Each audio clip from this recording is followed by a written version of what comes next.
الله وكفى والصلاة والسلام على عباده الذين اصطفى أما بعد فقد قال الله تعالى في القرآن المجيد بعد أعوذ بالله من الشيطان الرجيم بسم الله الرحمن الرحيم وإنك لعلى خلق عظيم صدق الله العلي العظيم وقال رسول الله صلى الله عليه وسلم إنما بعثت ليتمم مكارم الأخلاق أو كما قال عليه الصلاة والسلام. புகழும் புகழ்ச்சியும் ஏக இறைவன் அல்லாஹ் ஒருவனுக்கே உரித்தாகட்டுமாக. ஸலாத்தும் சலாமும் கண்மணி நாயகன் ரசூலுல்லாஹி ஸல்லல்லாஹு அலைஹி வஸல்லம் அவர்களின் மீதும் அவர்களுடைய குடும்பத்தார்கள் அவர்களின் அடிச்சுவட்டை அடிப்பெறலாமல் பின்பற்றிய உத்தம சத்திய சஹாபாக்கள் தாபீன்கள் தபா தாபீன்கள் குறிப்பாக இந்த மஜ்லிஸில் அமர்ந்திருக்கக்கூடிய அனைவரின் மீதும் என்றென்றும் நின்று நிலவட்டுமாக. கண்ணியமானவர்களே, நபி ஸல்லல்லாஹு அலைஹி வஸல்லம் அவர்களுடைய வாழ்க்கையை நாம் எடுத்துக்கொண்டோம் என்று சொன்னால் அதில் எத்தனையோ படிப்பினைகள் நமக்கு உண்டு. குறிப்பாக அது போன்ற ஒரு புறம் சொல்லுவோம் என்று சொன்னால், இன்னொரு புறம் என்ன தெரியுமா? இஸ்லாம் பரவியது நபி ஸல்லல்லாஹு அலைஹி வஸல்லம் அவர்களுடைய நற்குணத்தை பார்த்துதான் என்பதாக பல ஹதீஸ்கள், பலவிதமான சம்பவங்கள், பலவிதமான ஆச்சரியப்படுத்தக்கூடிய நிகழ்வுகள் நமக்கு உணர்த்தும். நபி ஸல்லல்லாஹு அலைஹி வஸல்லம் அவர்களுடைய வாழ்க்கையில் நாம் அதிகமாக கேள்விப்பட்டிருக்கிறோம் என்று சொன்னால், நபி ஸல்லல்லாஹு அலைஹி வஸல்லம் அவர்கள் இன்னென்ன காரியத்தில் பொறுமையாக இருந்தார்கள், இன்னென்ன காரியத்தை இவ்வாறு செய்தார்கள், இவ்வாறு கோவப்படாமல் இருந்தார்கள் என்பதாக நாம் எவ்வளவோ கேள்விப்பட்டிருக்கின்றோம். அவ்வளவு நற்குணங்கள் சார்ந்தோம். பொதுவாக இப்படி சொல்ல வேண்டும் என்று சொன்னால் அழகாக சொல்லலாம், நபி ஸல்லல்லாஹு அலைஹி வஸல்லம் அவர்கள் தாவத் கொடுத்து இஸ்லாத்திற்கு வந்தவர்களை விட ஸல்லல்லாஹு அலைஹி வஸல்லம் அவருடைய நற்குணங்களை பார்த்து இஸ்லாத்தை ஏற்றவர்களுடைய எண்ணிக்கை அதிகம். அப்படிப்பட்ட பேர் நற்குணங்களை கொண்டவர்கள் ஸல்லல்லாஹு அலைஹி வஸல்லம் அவர்கள். அல்லாஹ் தஆலா பெருமானார் ஸல்லல்லாஹு அலைஹி வஸல்லம் அவர்களை பற்றி அழகான முறையில குர்ஆன்ல சொல்லுவான். சூரத்துல் கலம்ல 4வது ஆயத்தில் அல்லாஹ் தஆலா சொல்லுவான், ஃபஇன்னக லஅலா குலுகின் அதீம். நபியே, நீங்கள் ஒரு மகத்தான நற்குணத்தை கொண்டவர் என்பதாக அல்லாஹ் தஆலா கூறுவான். அது மட்டுமல்ல, நபி ஸல்லல்லாஹு அலைஹி வஸல்லம் அவர்கள் நமக்கு நேர் வழி காட்டுவதற்காக அனுப்பி வைக்கப்பட்டார்கள். அப்படிப்பட்ட ஸல்லல்லாஹு அலைஹி வஸல்லம் அவர்கள் தன்னுடைய வாயால் சொன்ன வார்த்தை, இன்னமா புஇஸ்து லியுதம்மிம மகாரிமல் அக்லாக். இன்னமா புஇஸ்து லியுதம்மிம மகாரிமல் அக்லாக். நான் உங்களுக்கு அனுப்பப்பட்ட காரணம் என்ன தெரியுமா? லியுதம்மிம மகாரிமல் அக்லாக். உங்களிடத்தில் நற்குணங்களை பரிபூர்ணமாக்குவதற்காக நான் அனுப்பப்பட்டுள்ளேன் என்பதாக நபி ஸல்லல்லாஹு அலைஹி வஸல்லம் அவர்கள் தன்னுடைய வாயால் சொல்லி இருக்கின்றார்களாக. இஸ்லாம் என்று எடுத்துக்கொண்டோம் என்று சொன்னால் அதில் 80% நற்குணத்தை மட்டுமே போதிக்கக்கூடியது. ஒரு நாள் ஸல்லல்லாஹு அலைஹி வஸல்லம் அவர்கள் தன்னுடைய சஹாபாக்களுடன் இருக்கும் பொழுது ஒவ்வொரு சஹாபியாக அழைத்து சொல்லுகிறார்கள், உங்களிடத்தில் இந்தந்த சிறப்பு இருக்கின்றது, நீங்கள் இந்தந்த நபிமார்கள் போன்று இருக்கிறீர்கள் என்பதாக சொல்லும் பொழுது ஒரு சஹாபி அழைச்சு சொல்றாங்க. அவங்க பேரு அபூதர் ரலியல்லாஹு அன்ஹு. அவங்கள அழைச்சு சொல்றாங்க, நீங்க பண்றது எல்லாம் ஈசா அலைஹிஸ்ஸலாம் செய்யறது மாதிரியே இருக்குது. நீங்க நம்ம சொல்லுவோம்ல, அப்படியே இவரை உரிச்சு வச்ச மாதிரியே இருக்கிறீங்கன்னு சொல்லுவோம்ல, அது மாதிரி சொல்றாங்க. நீங்க அப்படியே ஈசா அலைஹிஸ்ஸலாம் மாதிரியே இருக்கிறீங்கன்னு சொல்றாங்க. அடுத்து இன்னொரு சஹாபிய கூப்பிட்டு சொல்றாங்க, அபு மூசா அல் அஷரி ரலியல்லாஹு அன்ஹு. அவங்க சஹாபியை கூப்பிட்டு சொல்றாங்க, நீங்க தாவூத் அலைஹிஸ்ஸலாமுடைய குரல் வளத்தை பெற்றிருக்கீங்கன்னு சொல்லுவாங்க. ஏன் அப்படி சொன்னாங்கன்னு கேட்டா, பல ஹதீஸ்கள்ல வருது, தாவூத் அலைஹிஸ்ஸலாம் அவங்க தௌராத்தை ஓதுனாங்கன்னு சொன்னா நதியே அதே இடத்துல நின்று அப்படி கேட்குமா. பல விதமான ஜின்கள் அப்படியே நின்று கேட்டு கேட்டு நகர முடியாம அப்படியே மரணித்தவர்களும் உண்டு என்பதாக பல ஹதீசுகள்ல நாம் கேள்விப்பட்டோம். அப்படிப்பட்ட அழகான ஒரு குரல் வளம், ஒரு துளி எதுவுமே அசையாது. அப்படிப்பட்ட அழகான குரலை கொண்டவர்கள் தாவூத் அலைஹிஸ்ஸலாம் அவர்கள். அல்லாஹ் தஆலா அப்படிப்பட்ட குரலை கொடுத்திருந்தான். அது போன்று மயக்கக்கூடிய குரலை அபு மூசா அல் அஷாரி ரலியல்லாஹு அன்ஹு அவர்களுக்கு அல்லாஹ் கொடுத்திருக்கின்றான். அதை சொல்லி காட்டினார்கள். இது போன்று ஒவ்வொரு சஹாபியாக கூப்பிட்டு உங்ககிட்ட என்னென்ன சிறப்பு இருக்குதுன்னு சொல்லும் போது அபூபக்கர் சித்திக் ரலியல்லாஹு அவங்க மட்டும் எதுவுமே சொல்லல. அப்ப கேக்குறாங்க, யார சொல்லலாம், நான் யாரு மாதிரி இருக்கிறேன், என்கிட்ட என்ன ஒரு நல்ல விஷயம் இருக்குது சொல்லுங்க அப்படின்னு சொல்லி கேட்கும் பொழுது ஸல்லல்லாஹு அலைஹி வஸல்லம் அவர்கள் சொன்னார்கள், ஒட்டுமொத்த உலகத்தில் மொத்தம் 360 நற்குணங்கள் உண்டு, அந்த 360 நற்குணங்களும் உங்களிடத்தில் இருக்கிறது என்பதாக சொன்னார்கள் ஸல்லல்லாஹு அலைஹி வஸல்லம். சற்று சிந்தித்து பார்க்க வேண்டும். நபியினுடைய தோழராக இருக்கக்கூடிய அபூபக்கர் சித்திக் ரலியல்லாஹு அன்ஹு அவர்களுக்கு 360 நற்குணங்களும் இருக்கிறது என்று சொன்னால் அதை கற்றுத்தந்த ஸல்லல்லாஹு அலைஹி வஸல்லம் அவர்கள் எப்பேற்பட்ட நற்குணங்களை உள்ளடக்கியவர்களாக இருக்க வேண்டும் என்பதை நாம் சிந்தித்து பார்க்க வேண்டும். எப்படிப்பட்ட நற்குணம்! அதனால்தான் சொன்னார்கள் ஸல்லல்லாஹு அலைஹி வஸல்லம், இன்னமா புஇத்து லியுதம்மிம மகாரிமல் அக்லாக், உங்களிடத்தில் நான் அனுப்பப்பட்ட காரணம் உங்களுக்கு மத்தியில் நற்குணங்களை பூர்த்தி செய்வதற்காக நான் அனுப்பப்பட்டுள்ளேன் என்பதாக ஸல்லல்லாஹு அலைஹி வஸல்லம் அவர்கள் சொல்லியிருக்கின்றார்கள். எப்படிப்பட்ட வார்த்தைகள் தெரியுமா? ஸல்லல்லாஹு அலைஹி வஸல்லம் அவர்கள் நடந்த அதாவது எப்படிப்பட்ட விஷயம்னு சொன்னா, நபி ஸல்லல்லாஹு அலைஹி வஸல்லம் அவர்கள் முகத்தை பார்த்து பல பேர் இஸ்லாத்திற்கு வந்தார்கள். எத்தனையோ சஹாபாக்கள் சொல்லியிருக்கின்றார்கள், இது பொய்யருடைய முகம் கிடையாது. காரணம் அவர்களின் நடத்தையின் காரணமாக, அவர்களுடன் நற்குணத்தின் காரணமாக, நாம் பிறரிடம் எவ்வாறு நடக்க வேண்டும் என்பது ஸல்லல்லாஹு அலைஹி வஸல்லம் அவர்களுக்கு சொல்லுவோம்னா இன்ச்சு பை இன்ச்சா அது மாதிரி சொல்லி கொடுத்திருக்கிறாங்க ஸல்லல்லாஹு அலைஹி வஸல்லம். எத்தனையோ விதமான சம்பவங்கள் எடுத்து சொல்லலாம். அதில் முதலாவது ஒரு விஷயம் எடுத்துக்கொண்டோம் என்று சொன்னால் ஷஃபகத்துல் ஹல்க், படைப்பினங்களிடத்தில் நல்ல முறையில் நடந்து கொள்ள வேண்டும். ஒட்டுமொத்த படைப்பினங்கள் மிருகமாக இருந்தாலும் சரி, மனிதர்களாக இருந்தாலும் சரி, தெரியாத நபராக இருந்தாலும் சரி, தெரிந்தவராக இருந்தாலும் சரி, குடும்பத்தார்களாக இருந்தாலும் சரி, எல்லாரிடத்திலும் நல்ல விதத்தில் நடந்து கொள்ள வேண்டும் என்பதாக ஸல்லல்லாஹு அலைஹி வஸல்லம் அவர்கள் பலவிதமான வழிமுறைகள் சொல்லிக் கொண்டிருக்கின்றார்கள். ஒரு ஆச்சரியப்படுத்தக்கூடிய ஒரு சம்பவம், நபி ஸல்லல்லாஹு அலைஹி வஸல்லம் அவர்கள் தொழுகை வச்சுக்கிட்டு இருக்கிற போது சீக்கிரம் டக்குன்னு முடிச்சுட்டாங்க தொழுகையை. எவ்வளவு அவசரம் முடியுமோ அவ்வளவு அவசரப்படுத்தி அந்த தொழுகையை முடிச்சுட்டாங்க. சஹாபாக்கள்லாம் கேட்கிறாங்க, யார சொல்லலாம், ஏன் இவ்வளவு சீக்கிரம் தொழுகையை முடிச்சிட்டீங்கன்னு கேட்கிறாங்க. சொன்னாங்க ஸல்லல்லாஹு அலைஹி வஸல்லம் அவர்கள், ஒரு குழந்தை அழுவுறதை கேட்டேன். அதை கேட்டோன்னே எனக்கு அந்த தாயினுடைய நினைப்பு வந்துருச்சு. ஒரு தாயினுடைய குழந்தை அழுகிறது என்று சொன்னால் அந்த தாய்க்கு எவ்வளவு தீங்கு தரக்கூடியதாக இருக்கும், எவ்வளவு மனக்கசப்புகள் ஏற்படும், அதன் காரணமாக சீக்கிரமாக முடித்து விட்டேன் என்பதாக சொன்னார்கள். அந்த காலத்துல ஸல்லல்லாஹு காலத்துல பெண்கள்லாம் பள்ளிக்கு தொழுக வருவாங்க. அது போன்ற நிலைமையில ஒரு பெண்மணி தன்னுடைய குழந்தையை கூட்டிட்டு வந்திருக்கிறாங்க. அப்போ இந்த நிகழ்வு நடந்தது. சொன்னார்கள், அந்த தாயினுடைய மனது கோணக்கூடாது என்பதற்காக, கஷ்டப்படக்கூடாது என்பதற்காக சீக்கிரமாக அந்த தொழுகையை நான் முடித்து விட்டேன், அதனால்தான் முடித்தேன் என்பதாக ஸல்லல்லாஹு அலைஹி வஸல்லம் அவர்கள் சொன்னார்கள். எப்படிப்பட்ட ஒரு சிந்தனை! ஒருவேளை அவங்க தொழுகையை நிறுத்தல, நீட்டி இருந்தாங்கன்னு சொன்னா அல்லாஹ் என்ன அவங்களுக்கு தண்டனையா கொடுக்க போறான்? இல்ல. இருந்தாலும் ஸல்லல்லாஹு அலைஹி வஸல்லம் அவர்கள் அதை நினைத்து பார்த்து, அந்த குழந்தை அழுதால் அந்த தாயின் மனது கஷ்டப்படும் என்பதற்காக ஸல்லல்லாஹு அலைஹி வஸல்லம் அவர்கள் தொழுகையை சீக்கிரம் முடித்தார்கள். எப்படிப்பட்ட சிந்தனை, உயர்ந்த சிந்தனை உடையவர்கள்! அதே போன்று அல்லாஹு தஆலா குர்ஆனிலே 2 நபிமார்களை பார்த்து இந்த விஷயமாக பேசுகிறான். தன்னுடைய உம்மத்திற்கு பாவ மன்னிப்பு கேட்டவர்கள். ஒரு நபி இப்ராஹிம் அலைஹிஸ்ஸலாம் அவர்கள். இப்ராஹிம் அலைஹிஸ்ஸலாம் அவர்கள் அல்லாஹ்விடத்திலே கேட்கின்றார்கள், ஃபமன் தபிஅஹு ஃபஇன்னஹு மின்னி ஃபமன் அஃபானி. யா அல்லாஹ், யாரெல்லாம் எனக்கு பின்பற்றுகிறார்களோ, என்னை பின்பற்றுகிறார்களோ அவர்கள் எல்லாம் என்னை சார்ந்தவர்கள். யாரெல்லாம் எனக்கு மாறு செய்கின்றார்களோ அவர்களையும் நீ மன்னித்து விடு, இவர்களையும் நீ மன்னித்து விடு என்பதாக இப்ராஹிம் அலைஹிஸ்ஸலாம் அவர்கள் அல்லாஹ்விடத்தில் துஆ செய்கின்றார்கள். இன்னொரு நபி ஈசா அலைஹிஸ்ஸலாம் அவர்கள்.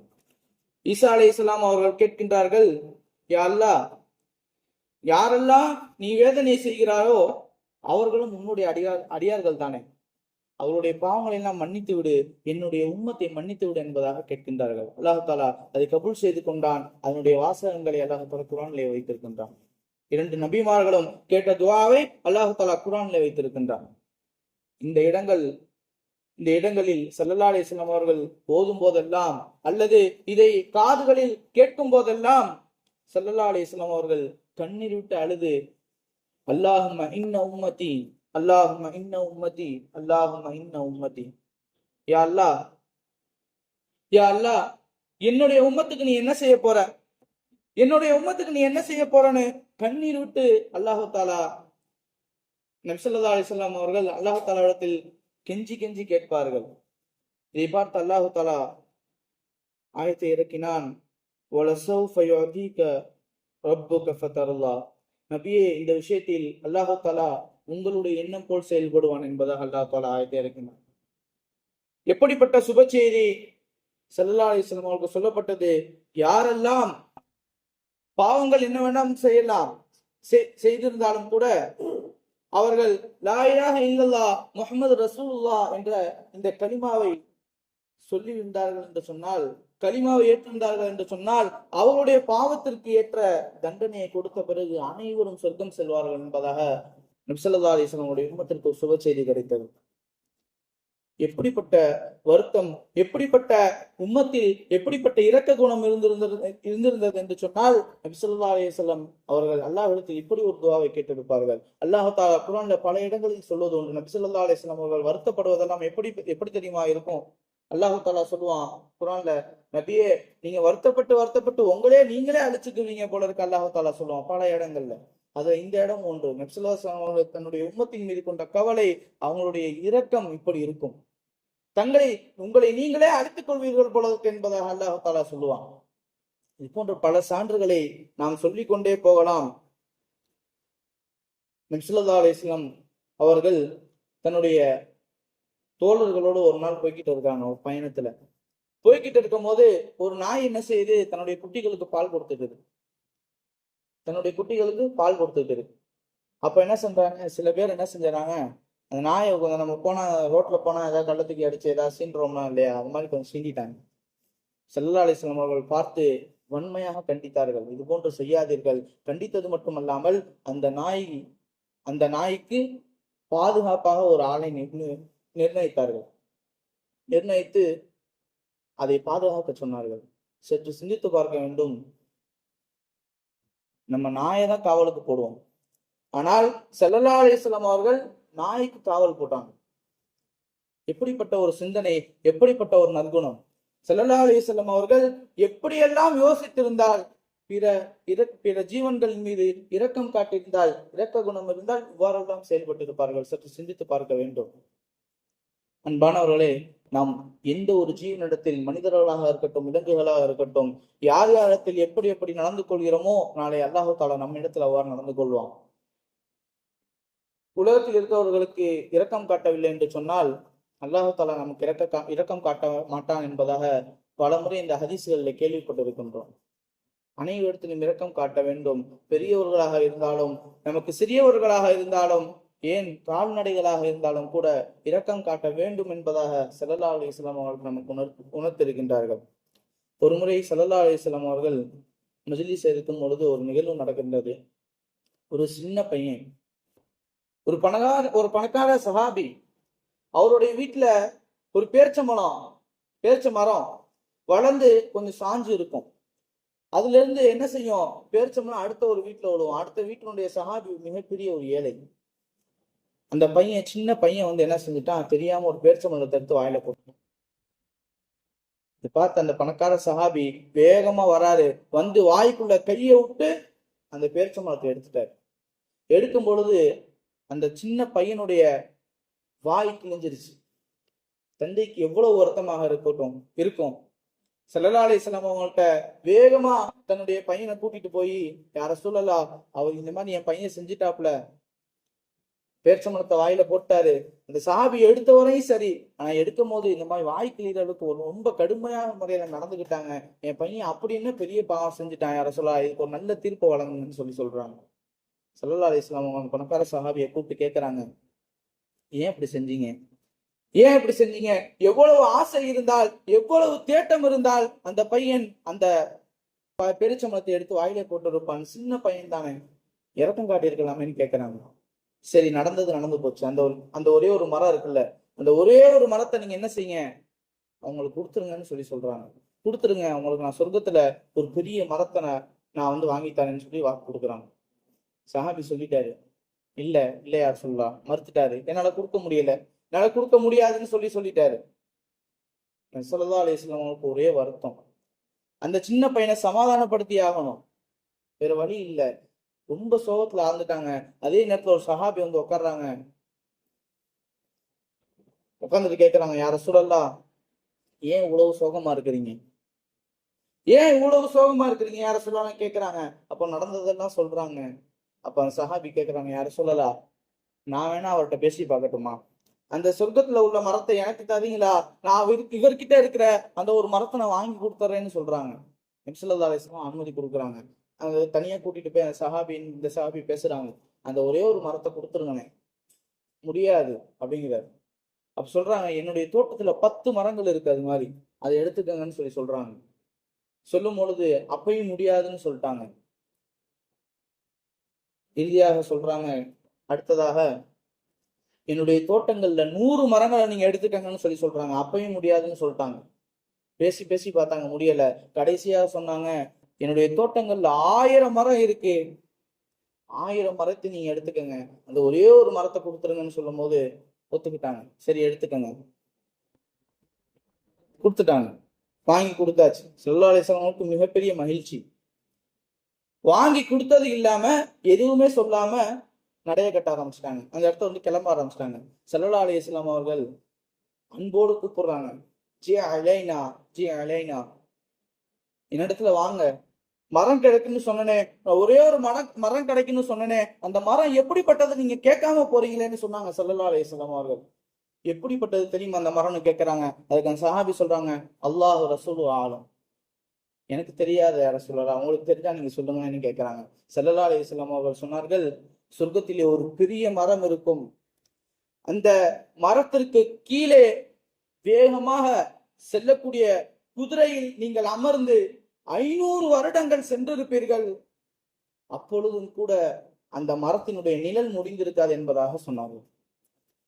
எப்படிப்பட்ட ஒரு சுப செய்தி. அப்ப அடுத்ததாக கேட்கிறாங்க அந்த சஹாபி, யார சொல்ல, மரம் மட்டும்தான் எனக்கா இல்ல சொர்க்கமும் கிடைக்குமான்னு கேட்கிறாங்க. பின்னாடியே சொல்றாங்க ஒரு சுப செய்தி, அழகான சுப செய்தி, நீங்க சொர்க்கவாசின்னு சொல்றாங்க ஸல்லல்லாஹு அலைஹி வஸல்லம். எப்படிப்பட்ட ஒரு சிந்தனை இருந்தால், எப்படிப்பட்ட ஒரு இரக்க குணம் இருந்தால் இவ்வாறு செயல்பட்டு இருப்பார்கள், சற்று சிந்தித்து பார்க்க வேண்டும். அன்பானவர்களே, அனைவரிடத்திலும் இரக்கம் காட்டி பழக வேண்டும். மனிதர்களாக இருக்கட்டும், மிருகங்களாக இருக்கட்டும், அனைவரிடத்திலும் எல்லா நேரங்களிலும் இரக்கத்தோடு செயல்பட வேண்டும். இரக்கம் காட்டினோம் என்று சொன்னால் அல்லாஹ் தாலாவிற்கு அது மிகவும் பிடித்தமான ஒன்று. அல்லாஹ் தாலா நம்மின் மீது நாளை இரக்கம் காட்ட அதிகமான வாய்ப்புகள் உண்டு. நாம் எத்தனையோ விதமாக கேள்விப்பட்டிருக்கின்றோம், எத்தனையோ தடவை கேள்விப்பட்டிருக்கின்றோம். விபச்சாரம் செய்யக்கூடிய ஒரு பெண் இறக்கப்பட்டு ஒரு நாய்க்கு தண்ணி வைத்ததின் காரணமாக அந்த பெண்ணுக்கு அல்லாஹ் தாலா சொர்க்கவாசியாக ஆக்கினார். காரணம், அந்த கால்நடையின் மீது அந்த பெண் இரக்கம் காட்டினார். அதற்கு எதிராக இன்னொரு ஹதீஸ்ல வரும், ஒரு பெண் தன்னுடைய வீட்டுல பூனை வளர்க்குறாங்க. முழுமையாக அல்லாஹ்வுக்காக வேண்டி இபாதத் செய்யக்கூடிய அந்த பெண் பூனை வளர்க்குறாங்க. அந்த பூனைக்கு சரியான முறையில உணவு தர்றதில்லை.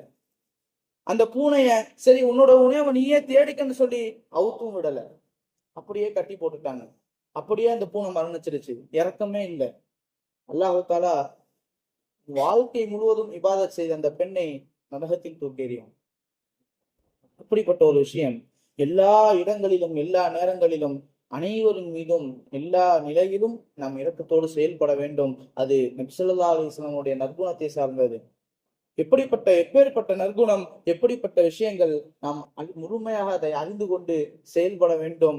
எத்தனையோ விதமான சம்பவங்களை சொல்லலாம். ஸல்லல்லாஹு அலைஹி வஸல்லம் அவர்கள் இரக்கம் காட்டி இருக்கின்றார்கள், பொறுமையாக இருந்திருக்கின்றார்கள். இதன் காரணமாக எத்தனையோ நபர்கள் இஸ்லாத்திற்கு வந்திருக்கின்றார்கள். ஸல்லல்லாஹு அலைஹி வஸல்லம் அவர்கள் ஒரு நாள் கால்நடையாக போய்கிட்டு இருக்கிறாங்க. கால்நடையா ஒரு இடத்துக்கு போய்கிட்டு இருக்கும் போது ஒரு வயசான மூதாட்டி பல சுமைகளை வச்சுக்கிட்டு உட்கார்ந்து இருக்கிறாங்க. ஸல்லல்லாஹு அலைஹி வஸல்லம் கேட்கிறாங்க, மூதாட்டியை உங்களுடைய சுமையை நான் சுமக்கட்டுமான்னு கேட்டு சுமந்து கொண்டு வராங்க. வந்துகிட்டே இருக்கும்போது, நீங்க ஏன் இந்த வயசான காலத்துல இப்படி ஒரு முடிவு எடுத்திருக்கீங்க, ஏன் ஊரை விட்டு போறீங்கன்னு கேட்கும் போது அந்த மூதாட்டி சொன்னாங்க, ஏதோ பக்கத்து உள்ள முகமதுன்னு ஒருத்தர் வந்திருக்கிறாராம், எல்லாத்தையும் சூனியம் செஞ்சு மயக்கிறாரு. அப்படின்னா என்ன, நபி ஸல்லல்லாஹு அலைஹி வஸல்லம் அவருடைய நடத்தையை பார்த்து அவருடைய நற்குணங்களை பார்த்து இஸ்லாத்திற்கு வந்தவர்கள் தவறாக விளங்கி கொண்டார்கள். சூனியம் செய்து விட்டார், சூனியத்தின் காரணமாக அனைவரையும் இழுத்துக் கொள்கின்றார், ஏதோ புதிதாக ஒரு மார்க்கத்தை உருவாக்கி கொண்டிருக்கிறார், அவர்கிட்ட தப்பிக்கிறதுக்கு தான் ஊரை விட்டு போறேன்னு சொல்றாங்க. இப்படிப்பட்ட பேச்சு மனதிற்கு வலி ஏற்படுத்தக்கூடிய பேச்சு. இது மட்டுமல்லாது எவ்வளவோ கேவலமாகவும் பேசுகிறார்கள். இதையெல்லாம் கேட்டுக்கிட்டு அந்த மூதாட்டியினுடைய சுமையை சுமந்து கொண்டு வருகிறார்கள். இந்த மூதாட்டி பாக்குறாங்க, அவங்க பேசுறதெல்லாம் கேட்கிறாரு, நம்ம கிட்ட நல்ல விதமா பேசுகிறாரு, நல்ல விதமா நடந்துக்கிறாரு, என்னுடைய சுமையை அவர் சுமக்கிறாரு. ஒரு நல்ல எண்ணம் ஏற்பட்டுருச்சு. அப்போ ஒரு இடத்துல அந்த மூதாட்டி சொல்றாங்க, எப்பா நான் போக வேண்டிய இடம் வந்துருச்சு, என்னை இங்க இறக்கி விட்டுடுங்கன்னு சொல்றாங்க. அவங்க அந்த சுமையை இறக்கி வச்சுறாங்க. வச்சுட்டு அந்த மூதாட்டி கேட்கறாங்க. வச்ச உடனே, எப்பா உன் பேர் என்ன, நீங்க யாரு, எனக்கு இவ்வளவு பெரிய உதவி செஞ்சிருக்கீங்க, நீங்க யாருன்னு விசாரிக்கிறாங்க. சொல்றாங்க, ஸல்லல்லாஹு அலைஹி வஸல்லம் அவர்கள், இவ்வளவு நேரம் நீங்க என்னைய தான் திட்டிட்டு இருந்தீங்க, நீங்க எவ்வளவு நேரம் முகமது திட்டிட்டு இருந்தீங்க, அந்த முகமது நான் தான் சொல்லி சொன்னாங்க. அதே இடத்தில் இஸ்லாத்தை ஏற்றார் அந்த மூதாட்டி. எப்படிப்பட்ட நிகழ்வு! ஸல்லல்லாஹு அலைஹி வஸல்லம் அவர்கள் அவர்களுடைய நற்குணத்தை பார்த்து, அவர்களுடைய நடத்தையை பார்த்து ஸல்லல்லாஹு அலைஹி வஸல்லம் அவர்களின் கையை பிடித்து இஸ்லாத்தை ஏற்றவர்கள் பலர். ஆயிஷா ரலியல்லாஹு அன்ஹா அவர்கள் அறிவிக்கக்கூடிய ஒரு ஹதீஸிலே அறிவிப்பார்கள், நபி ஸல்லல்லாஹு அலைஹி வஸல்லம் அவர்கள் தன்னுடைய சொந்த பிரச்சனைக்காக, தன்னுடைய சொந்த காரணத்திற்காக யாரையும் தண்டித்ததே கிடையாது என்பதாக சொல்வார்கள். எப்படிப்பட்ட ஒரு தன்மை பாருங்கள்! ஸல்லல்லாஹு அலைஹி வஸல்லம் அவர்கள் ஒரு நாள் நடந்து கொண்டிருக்கும் பொழுது, போர் முடிந்த சமயம், நபி ஸல்லல்லாஹு அலைஹி வஸல்லம் போர்ல கனிமத்தினுடைய பொருட்களை பங்கு வச்சு கொடுத்துக்கிட்டு இருக்கிறாங்க. அப்போ கிராஸ் ஆகி போகும்போது ஒரு காட்டுவாசி வராரு, கிராமவாசி வரும்போது நபி ஸல்லல்லாஹு அலைஹி வஸல்லம் கழுத்துல இருக்க துண்டு அப்படியே கசைக்கு பிடிச்சி இழுக்கிறாரு. இழுத்து கேட்கிறாரு, முகமதே நீங்க என்ன செய்றீங்கன்னா, பங்கு வச்சு கொடுக்குறாங்கல்ல, அதுல என்ன கொஞ்சம் கொடுங்கன்னு கேட்கிறாரு. எப்படிப்பட்டவர் பாருங்க! கேட்கிறாரு, அத இது போன்று ஆதிக்கத்தை செலுத்தி கேட்கின்றார். ஸல்லல்லாஹு அலைஹி வஸல்லம் அவர்கள் சிரிச்சுக்கிட்டே சொன்னாங்க, இவருக்கு கொஞ்சம் கொடுங்கன்னு சொன்னாங்க. ஆயிஷா ரலியல்லாஹு அவங்க சொல்லுவாங்க, அந்த துண்டினுடைய அந்த அச்சு நப்சாஸ் அவங்களுக்கு கழுத்தில் பதிந்து விட்டது. எப்படிப்பட்ட நிகழ்வு! அருமையானவர்களே, எல்லா இடங்களிலும் நாம் இரக்கத்தோடு நடக்க வேண்டும். எல்லா நேரங்களிலும் அனைவரிடத்திலும் இரக்கத்தோடு இருந்தோம் என்று சொன்னால் அல்லாஹு தாலா நம்மின் மீது இரக்கம் காட்டக்கூடியவனாக இருப்பான். நற்குணத்தோடு செயல்பட வேண்டும். அல்லாஹு தாலா நம்முடைய வாழ்க்கையை வெளிச்சமானதாக ஆக்கி வைப்பான், பரக்கத் பொருந்தியதாக ஆக்கி வைப்பான். நமக்கும் நம்முடைய சந்ததியினருக்கும் அல்லாஹு தாலா நற்குணத்தை பூர்த்தி செய்வானாக. அனைத்து இடங்களிலும் அனைவரிடத்திலும் நற்குணத்தோடு நடக்கக்கூடிய நல்ல நசீபை அல்லாஹு தாலா நம் அனைவருக்கும் தந்த அருள் புரிவானாக. ஆமீன். வாஹிர தஅவானா அல்ஹம்துலில்லாஹி ரப்பில் ஆலமீன். அஸ்ஸலாமு அலைக்கும் வரஹ்மத்துல்லாஹி வபரகாத்துஹு.